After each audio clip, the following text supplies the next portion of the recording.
Take notice that you are hereby duly warned that you all be ready to leave Lordgill at 12 on the 4th of August next with all your baggage but no stock, and proceed to Loch Sneezert, where you will board the ship Midlothian that will take you to Nova Scotia, where you are to receive a free grant of land from Her Majesty's government. Take further notice that any crofter disobeying this order will be immediately arrested and taken to prison. This order is final, and no appeal to the government will be considered. It was a terrible thing to happen in what was supposed to be a Christian country. The brutality that accompanied some of the clearances is comparable to 20th century events like the slaughter of the Jews. I can't praise it in any way. I think it was cruelty all from beginning to end.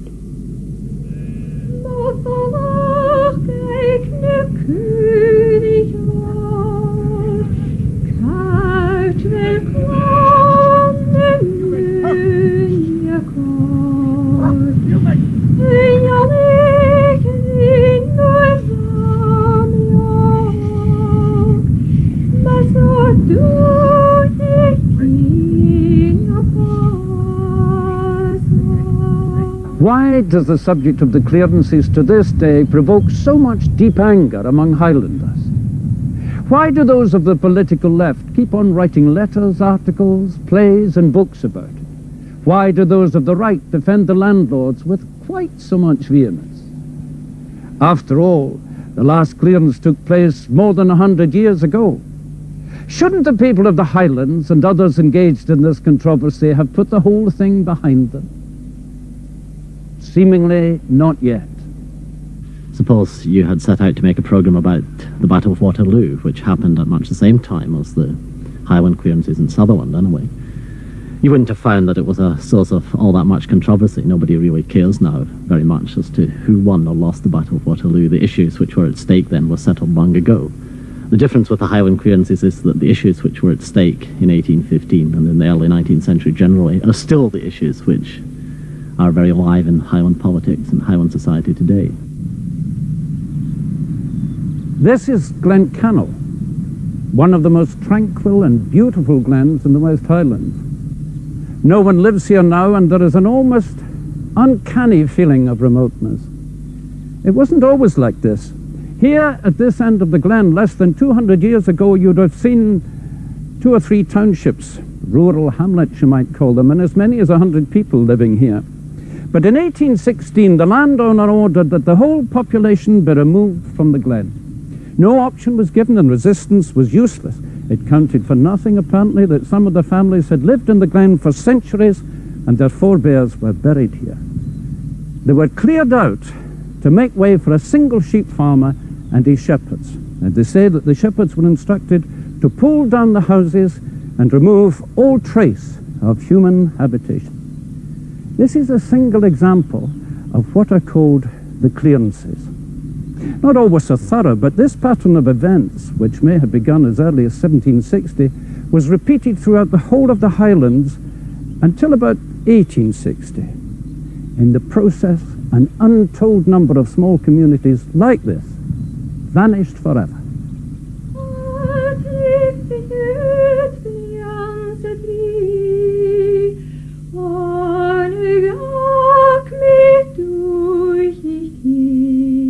Instances of cleared glens, such as the fertile Strathglass, which the Chisholm chiefs had emptied by 1835, can be found all over the Highlands.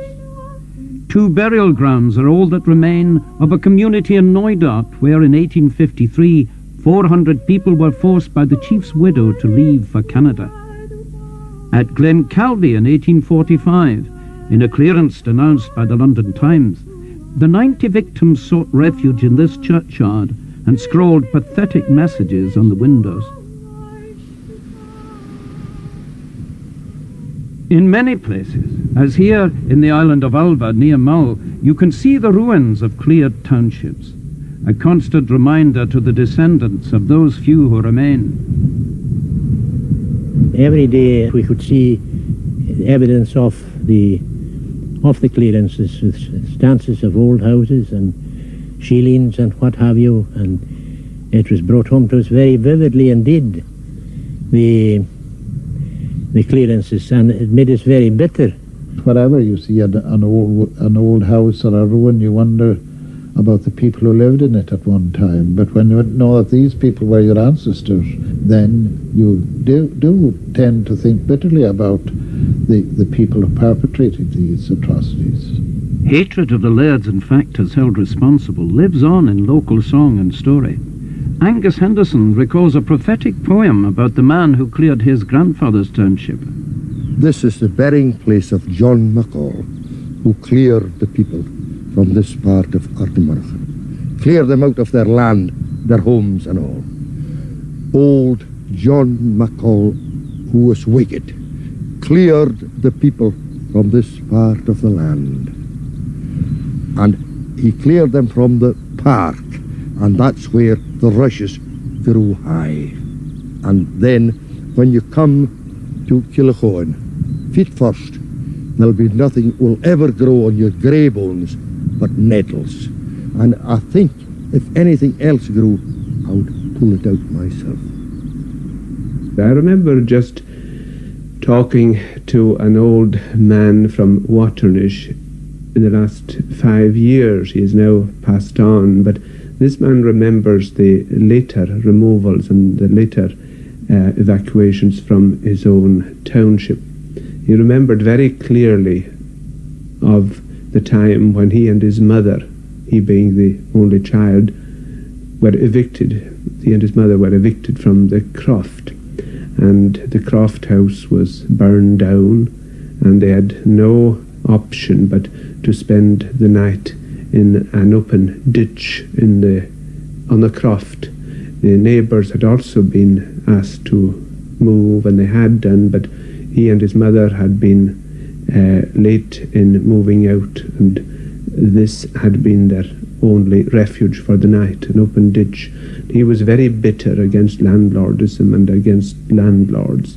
There might be a very good laird, but still in all this, there's something behind the name of laird that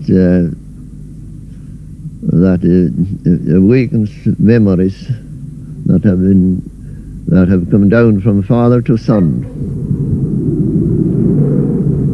The grandest and most famous laird of all was in fact an English marquis, later to become 1st Duke of Sutherland, who lorded it over the largest estate in the Highlands. But the clearances which he authorised with his adviser James Loch were in fact carried out by local factors, wielding the most arbitrary power. In the Sutherland Glen of Strathneva between 1814 and 1819, the most infamous of all the clearances took place. 2,000 people were removed, nearly 20 townships destroyed. These scattered ruins are all that remain of the township of Russell. Russell was one of a score of communities destroyed to make way for a sheep farm for Patrick Seller, the most notorious figure in the whole history of the clearances. He was in a dubious position. He was both estate factor and the farmer who stood to gain most from the clearance. The inhabitants had been given legal warning and had ignored it. Seller, impatient, moved in with his men one June morning in 1814, while the men from the township were mostly away. He forced the people from their homes and bundled their furniture and provisions out after them, and then set fire to the entire township. Not even the sick and aged were suffered to remain. For deeds committed in the Strath, Seller was afterwards tried at Inverness. The indictment against him alleged that the violent methods authorized by him had caused not only destruction of property, but injury to health and even loss of life. He had, it was stated, deliberately set fire to a house where a bedridden old woman lay helpless.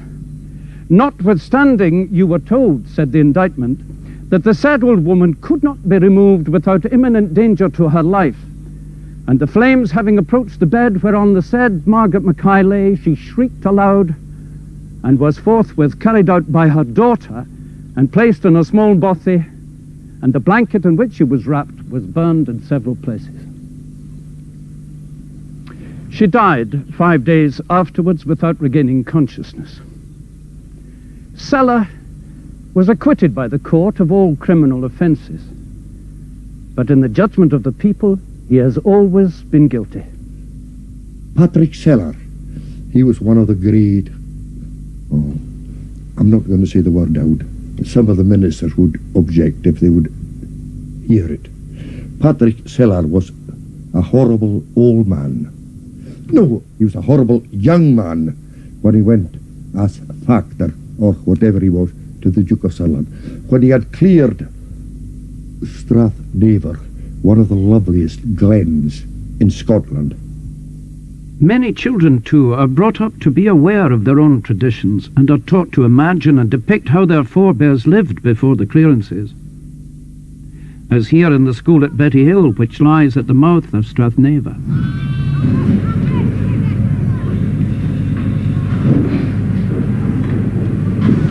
Okay, Rosalind, that's coming on grand now. Okay, Martina, what are they doing here, eh? Who are those two people, eh? James Monk.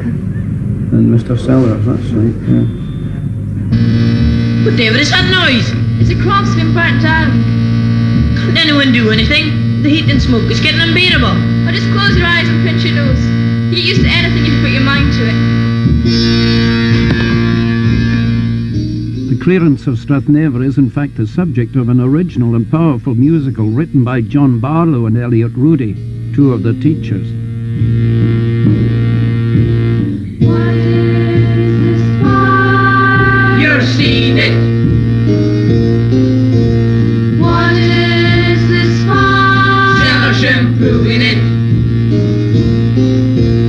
What is this fire? Smoke of iron masters.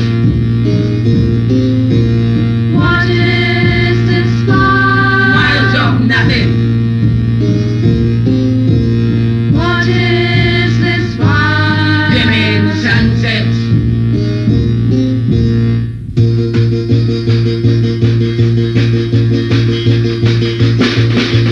What is this fire? Empire building. What is this fire? Future prospect. What is this fire? Some clearance. What is this fire? Fit for heroes.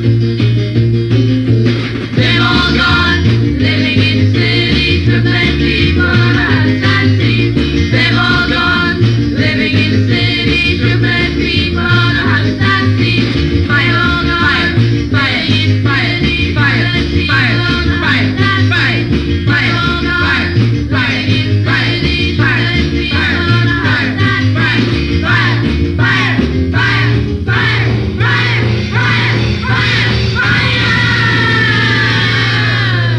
landscapes for bird watchers. They've all gone away, gone to cities, Glasgow, Edinburgh, gone to Canada, Australia. They've all gone.